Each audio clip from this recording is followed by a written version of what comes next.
What's going on, Colts Nation? I appreciate you joining me for another video where today we're going to talk about the injuries going into the week. The guys haven't gotten together for practice yet this week, but we do know a little bit. We know that obviously you had Josh Downs and Matt Gay as the players ended up missing the first game. Seems like Matt Gay has a better chance of missing some more time. There's talk about him going on the IR. So I assume he's probably going to miss his upcoming week. Spencer Schrader did just fine. And then you have Josh Downs, who for him sounds like there's a good chance he's going to be able to play this game. Obviously, whether or not he practices this week, going to be massive for that. So we'll see what happens Wednesday. I do work my day job Wednesday night, so I'll have to get that information to you Thursday. But we will continue to update these as the week goes on and as I'm able to get information to you guys. But nonetheless, does seem like Josh Downs, or there's a vibe going around that Josh Downs is going to be good. We're also playing the Packers without Malik Willis, or with Malik Willis, without Jordan Love, rather. And, so maybe they're just like, you know what, let's continue to not rush him back. Maybe we don't need him this game, or maybe you bring him in because this is the NFL. You never know when you're going to need a guy.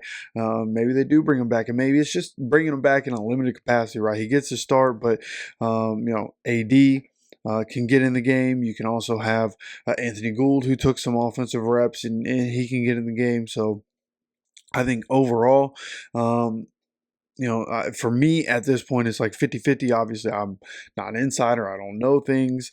I'm just going off of what I've seen other people say and the vibe I'm getting from people that, report on the Colts. And it seems like Josh Downs could have a pretty good chance of playing now.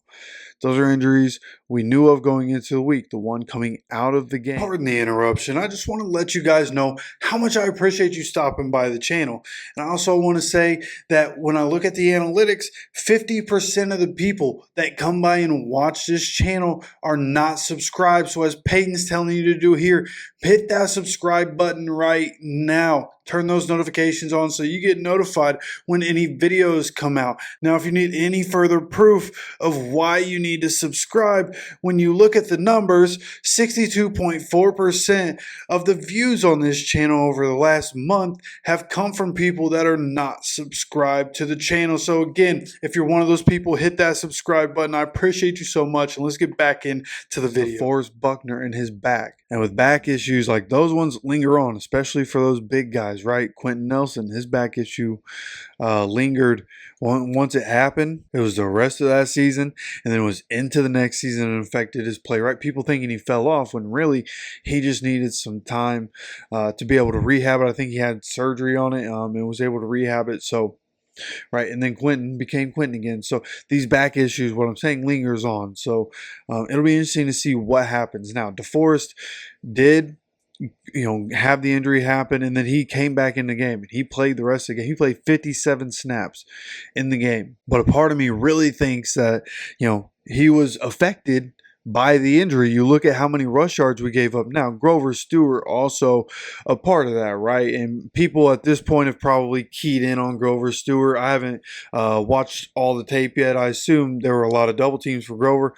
But whatever the case, our run defense usually great because of DeForest Buckner and Grover Stewart. And DeForest Buckner wasn't as effective as he normally is. In this game, he comes away with 6 tackles, has 1.5 sacks, which is great way to start the year off there for DeForest Buckner. But I just wonder, and I'm going to go through very shortly and start looking, but I wonder just how much that injury affected him through the game. Did it affect his ability to be able to anchor down? Right, so what's going to happen with DeForest Buckner? That's the question going into this week. Well, obviously, going to continue to monitor these things, but at this moment, DeForest Buckner is likely to end up on the injury report with that back issue. Again, he ended up playing. Coach said, he's progressing well.